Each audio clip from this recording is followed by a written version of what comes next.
ওই যে রাসায়নিক কোন দাহ্য পদার্থ থেকে যে আগুনের সূত্রপাত হয়েছে এবং কি থেকে আগুন এত ভয়াবহ জায়গায় গেল, দাহ্য পদার্থগুলো কি অবস্থায় রাখা হয়েছিল সেখানে, এই বিষয়গুলোর কিন্তু মীমাংসা হয় না। বাংলাদেশে ভয়াবহ সব অগ্নিকাণ্ডের ঘটনা ঘটে, সেই সব অগ্নিকাণ্ডের পর তদন্ত কমিটি গঠিত হয়, কিন্তু কি কারণে আগুন এত ভয়াবহতায় পৌঁছতে পারে যে কয়েকদিন ধরে নিয়ন্ত্রণে আনা যায় না, এত প্রাণ ঝরে যায়, এবং কিভাবে আমরা আসলে জিনিসগুলো রাখি, সেটা কি কারখানার গুদাম থেকে শুরু করে বিমানবন্দরের কার্গো হ্যান্ডলিং সেন্টারে এটা সঠিক উপায়ে রাখা হয় বলে কিন্তু মনে হয় না, এবং এই সন্দেহটা, এই অভিযোগটাও বারবার ওঠে, কিন্তু এই বিষয়েও কোনো মীমাংসা হয় না। বাংলাদেশের রাজনীতিতে আওয়ামী লীগের অংশগ্রহণ এবং আওয়ামী লীগের নামটি এটি কোনো অবস্থাতেই বাদ দেওয়া যাচ্ছে না। আর যখনই আওয়ামী লীগের নাম আসে সেখানে বঙ্গবন্ধু এবং শেখ হাসিনার নাম বাদ দেওয়া যাচ্ছে না।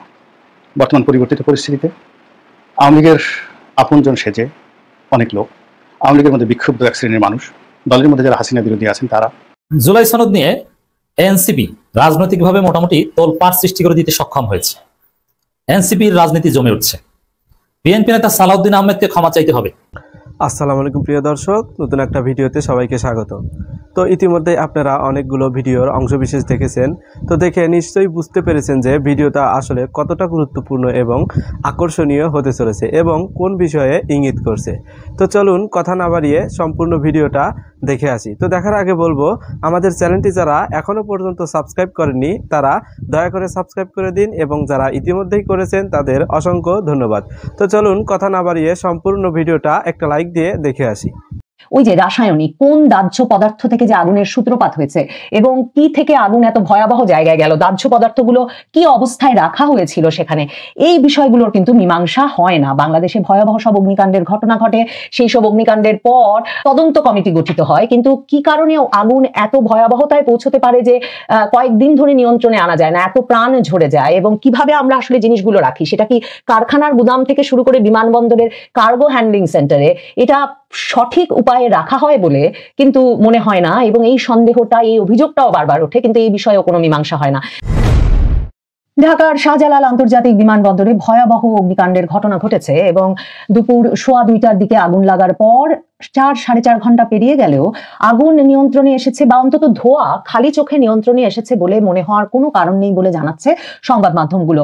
তবে বাংলাদেশ বেসামরিক বিমান চলাচল কর্তৃপক্ষের সহকারী পরিচালক জনসংযোগ দপ্তরের মোহাম্মদ কাউসার মাহমুদ, তিনি 5টার দিকে, শনিবার 5টার দিকে এক বিজ্ঞপ্তিতে সংবাদ মাধ্যমগুলোকে সম্ভবত আশ্বস্ত করবার জন্যই জানিয়েছিলেন যে সবার সম্মিলিত প্রচেষ্টায় হযরত শাহজালাল আন্তর্জাতিক বিমানবন্দরের আগুন অনেকটা নিয়ন্ত্রণে এসেছে বলে দাবি করেছেন তিনি, এবং এই খবরটি আমি আমার দেশ পত্রিকা সহ কয়েকটি সংবাদ মাধ্যমে দেখছি বটে, কিন্তু এই জনসংযোগ কর্মকর্তা যদিও বা জানিয়েছেন যে সবার সম্মিলিত প্রচেষ্টায় আগুন কিছুটা নিয়ন্ত্রণে এসেছে, পরবর্তীতে বিস্তারিত জানানো হবে, কিন্তু পত্রিকাগুলো এর পাশাপাশি লিখছে যে তিনি যখন বিজ্ঞপ্তি পাঠিয়েছেন বিকাল 5টার দিকে, সে সময়ও কার্গো ভিলেজের উত্তর পাশের দ্বিতীয় তলায় দাউ দাউ করে আগুন জ্বলতে দেখা গেছে। এই অংশে ফায়ার সার্ভিসের 6টি গাড়িকে আগুন নিয়ন্ত্রণ করতে দেখা গেছে। এছাড়া সংবাদ মাধ্যমগুলো খবর দিচ্ছে যে রাজধানীর হযরত শাহজালাল আন্তর্জাতিক বিমানবন্দরের কার্গো এলাকায় লাগা আগুন নিয়ন্ত্রণে বিকাল 5টার দিকে ফায়ার সার্ভিসের 36টি ইউনিট কাজ করছিল, এবং সে সময় পথে আরো 5টি ইউনিট ছিল, এবং 6টার মধ্যে 37টা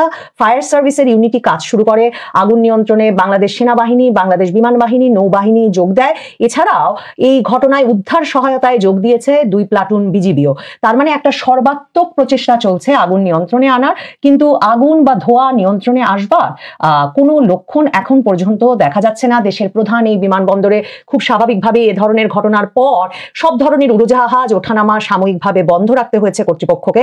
6টা পর্যন্ত বন্ধ থাকবে বলে খবর দেওয়া হলেও 6টার মধ্যে কিন্তু বিমান চলাচল স্বাভাবিক করা যায় নাই, কারণ আগুন সম্পূর্ণ নিয়ন্ত্রণে আনা যায় নাই। আসলে সবচেয়ে বড় যে ঘটনাটা, মানে সব এ ধরনের আগুনের ক্ষেত্রে নিয়ন্ত্রণে আনাটা অনেক ঘন্টার বিষয়ে পরিণত হয়, বা কত ঘন্টায় নিয়ন্ত্রণে আনা যাবে সেটা যে একটা অনিশ্চিত বিষয়ে পরিণত হয়, তার সবচেয়ে বড় কারণ হচ্ছে যে আগুনের সূত্রপাতটা কোথা থেকে সেটা আসলে মানে নির্ণয় করা যায় না। মানে কোথা থেকে আগুন লেগেছে এবং কি ধরনের পদার্থের কারণে আগুন লেগেছে এটা যেমন জানা মুশকিল হয়ে যায়, সে কারণে ফায়ার ফাইটাররা যারা আগুন নিয়ন্ত্রণে আনতে যান তাদের পক্ষে উৎস বন্ধ করা যেমন কঠিন হয়ে পড়ে। এছাড়া নানা রকম দাহ্য পদার্থ যখন যোগ হয় এবং আগুন আরো বাড়াতে থাকে, তখন পরিস্থিতিটা অনেক সময় নিয়ন্ত্রণের বাইরে চলে যায় এবং খুব ক্রিটিক্যাল, মানে একটা খুব সংকটজনক পরিস্থিতি তৈরি হয়। এবং প্রথম আলো পত্রিকায় দেখছি যে তারা শিরোনাম করছে এখন যে শাহজালাল বিমানবন্দরের কার্গো ভিলেজে আগুন এখনো জ্বলছে। দেখেন কার্গো ভিলেজটা কি? কার্গো ভিলেজ মানে যেখানে এসে বিমানে করে আসা মালপত্র এসে জড়ো হয়। কাজেই সেই মালপত্রের জায়গাগুলোতে স্বাভাবিকভাবেই অনেক রকমের জিনিস থাকে এবং কি ধরনের জিনিস থেকে এই আগুনের সূত্রপাত হলো সেটা বোঝা খুব মুশকিল হয়ে যায়। এবং দেখেন শাহজালাল বিমানবন্দরের পোস্ট অফিস ও হ্যাঙ্গার মানে যেখানে বিমানগুলো বসে থাকে বা বিমানগুলো রেখে দেওয়া হয়, বিমানগুলো মানে যখন ওর মানে বিমান ডক করার জায়গা, এক রকমের বিমানের গ্যারেজ, সেই হ্যাঙ্গার আর পোস্ট অফিসের মাঝামাঝি জায়গায় এই কার্গো ভিলেজ। এবং হ্যাঙ্গারে থাকা বিশ্রামে থাকা সেই বিমানগুলোকেও কিন্তু সরিয়ে নিতে হয়েছে। কার্গো ভিলেজের আগুন এতটা ভয়াবহ পরিমাণে ছড়িয়ে পড়ছিল। আগুনটা লেগেছে আমদানির কার্গো কমপ্লেক্স ভবনে এবং এটার অবস্থান বিমানবন্দরের 8 নম্বর গেটের পাশে। এই গেটটাকে হ্যাঙ্গার গেট বলা হয় এবং কার্গো ভিলেজে গেট আছে মোট 12টি, আমদানি কার্গো কমপ্লেক্সে গেট আছে 3টি। আগুন লেগেছে কমপ্লেক্সের উত্তর দিকে 3 নম্বর গেটের পাশে, আর এরপর আগুন পুরো ভবনে ছড়িয়ে পড়েছে। এবং শাহজালালে নামতে না পেরে বিমানবন্দর কর্তৃপক্ষ জানিয়েছে যে দুপুর 2টার পর 8টা ফ্লাইট চট্টগ্রামের শাহ আমানত আন্তর্জাতিক বিমানবন্দরে অবতরণ করেছে। এর মধ্যে ইউএস বাংলা এয়ারলাইন্সের ব্যাংকক থেকে ঢাকা এবং এয়ার আরাবিয়ার শারজা থেকে ঢাকার 2টো ফ্লাইট ছিল। বিমান বাংলাদেশ এয়ারলাইন্সের সৈয়দপুর থেকে ঢাকাগামী ফ্লাইট ঢাকায় অবতরণ করতে না পেরে চট্টগ্রামে অবতরণ করেছে। ইউএস বাংলা এয়ারলাইন্সের চট্টগ্রাম থেকে ঢাকাগামী ফ্লাইট উড্ডয়নের পর পুনরায় চট্টগ্রামে ফিরে গেছে। দিল্লি থেকে ঢাকার পথে থাকা ইন্ডিগো ফ্লাইট অবতরণ করেছে কলকাতায়। মানে আভ্যন্তরীণ আন্তর্জাতিক সকল ফ্লাইটের কিন্তু শিডিউল ক্ষতিগ্রস্ত হয়েছে। আবার ঢাকা থেকে কুয়ালালামপুরের বাটিক এয়ারের একটা ফ্লাইট আর ঢাকা থেকে মুম্বাইগামী ইন্ডিগোর একটা ফ্লাইট কিন্তু অনেক ঘন্টা ধরে অপেক্ষা করেছে। দুপুর 2:15টায় আগুন লাগার পর যে কয়েক ঘন্টার মধ্যে হয়তো আগুন নিয়ন্ত্রণে আনা যাবে, যে তারা ট্যাক্সিওয়েতে অপেক্ষা করেছে যে মানে হয়তো মানে একটু দেরিতে হলেও উড্ডয়ন করতে পারবে। ক্যাথে এয়ার প্যাসিফিক এয়ারলাইন্সের একটা ফ্লাইট অনেকক্ষণ ধরে ঢাকার আকাশে ঘুরপাক খেয়েছে যে কোথায় অবতরণ করবে এটা বুঝতে না পেরে হংকং থেকে এসেছিল এবং আশা করছিল যে আগুন নিয়ন্ত্রণে আসবে, কিন্তু আগুন কিন্তু 4-4.5 ঘন্টায় নিয়ন্ত্রণে আনা যায় নাই। যেটা বলছিলাম যে ভয়াবহ আগুনের এই ঘটনায় সম্ভাব্য ক্ষতি এড়াতে হ্যাঙ্গারে থাকা বিমানগুলো মানে সেই বিমানগুলো কিন্তু সরিয়ে নেওয়া হয়েছে এবং টেনে টেনে বিমানগুলোকে আগুনের কাছ থেকে দূরে সরিয়ে নিচ্ছে কর্তৃপক্ষ। এসব ছবি বেরিয়ে এসেছে এবং দেখেন মূলত যেটা জানা যায় যে কার্গো ভিলেজের উত্তর পাশের 2য় তলায়ও দাউ দাউ করে আগুন জ্বলতে দেখা গেছে। কিভাবে আগুনটা লাগলো কিংবা কোনো ক্ষয়ক্ষতির তথ্য কর্তৃপক্ষ এখনো জানাতে পারেনি। প্রাথমিকভাবে হতাহতের কোনো তথ্য পাওয়া না গেলেও বেশ কয়েকটি অ্যাম্বুলেন্স এনে রাখা হয়েছে। প্রত্যক্ষদর্শীরা জানাচ্ছেন যে কাস্টমসের কুরিয়ার ইউনিট থেকে আগুনের সূত্রপাত হয়ে থাকতে পারে। যে কার্গো কমপ্লেক্সে কিন্তু যেটা বলছিলাম যে কেমিক্যাল সহ নানা ধরনের দাহ্য পদার্থ রয়েছে, কার্গো ভিলেজের কুরিয়ার গোডাউনের একটা অংশ থেকেই আগুনের সূত্রপাত হয়।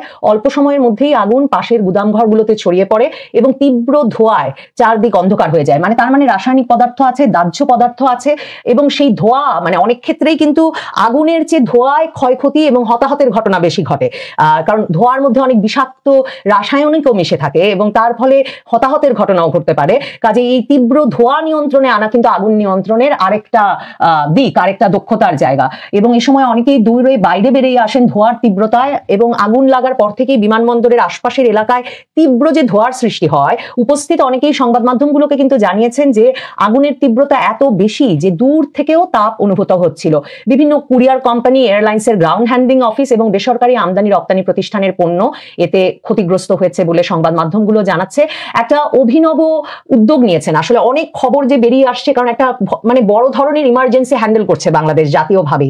বাংলাদেশের সবচেয়ে বড় আন্তর্জাতিক বিমানবন্দরটায় সকল কার্যক্রম স্থগিত, ফ্লাইট স্থগিত, মানে মানুষের ব্যক্তিগত, ব্যবসায়িক এবং আন্তর্জাতিকভাবে অনেকের শিডিউল, সময়সূচি ক্ষতিগ্রস্ত হয়ে পড়ে একটা মানে বিমানবন্দর বন্ধ হয়ে যাওয়ার ফলে। এই অবস্থায় বিমানবন্দরের নির্বাহী পরিচালক group captain SM Rakib Samad তিনি একটা অভিনব উদ্যোগ নিয়েছেন বলা যেতে পারে এই ঘটনার পর। যে আপনারা জানেন যে সবসময় আমাদের দেশে এই ধরনের ইমার্জেন্সির পর সংবাদ মাধ্যম, সাধারণ মানুষ এদের কৌতূহল নিবারণের জন্য অনেক সময় খরচ হয়ে যায় বলে নানা রকম সমালোচনা আলোচনা আছে। তো জরুরি অবস্থা মোকাবিলার কথা জানিয়ে সহযোগিতা চেয়ে বিমানবন্দরের নির্বাহী পরিচালক group captain SM Rakib Samad একটা অডিও বার্তা প্রকাশ করে।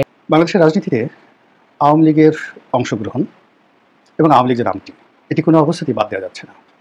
আর যখনই আওয়ামী লীগের নাম আসে সেখানে বঙ্গবন্ধু এবং শেখ হাসিনার নাম বাদ দেওয়া যাচ্ছে না।